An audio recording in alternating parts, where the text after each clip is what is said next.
رکن شورا حاجی محمد ایاز اتاری کا دینی کاموں کی ترویج کرتے ہوئے سفر انڈونیشیا جاری ہے۔ اسی دوران رکن شورا حاجی محمد ایاز اتاری اور نگران انڈونیشیا ریجن دیگر عاشقان رسول کے ہمراہ پی ڈی جایا شہر میں حضرت مولانا ابو کوتا کرنگ عثمان بن علی شافعی دامت برکاتہم العالیہ سے ملاقات کے لیے پہنچے۔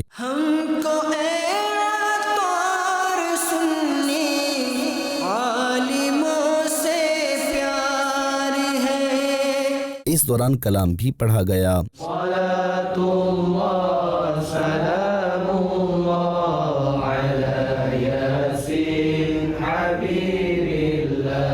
جبکہ دوران ملاقات حضرت مولانا ابو کوتا کرنگ عثمان بن علی شافعی دامت برکاتہم العالیہ نے دعاؤں سے بھی نوازا، جبکہ واپسی پر ادارے کے طلبہ کرام سے بھی ملاقات کا سلسلہ ہوا۔ دوسری جانب پی ڈی جایا کی ہی مسجد بیت الستار میں مقامی عاشقان رسول کے درمیان رکن شورا حاجی محمد ایاز اتاری نے سنت و بھرا بیان کیا، جس کا نگران انڈونیشیا ریجن نے انڈونیشین زبان میں خلاصہ بھی بتایا، جبکہ مسجد بیت الستار میں ہی رکن شورا کی دیگر اسلامی بھائیوں کے ہمراہ درس فیضان سنت میں بھی شرکت ہوئی۔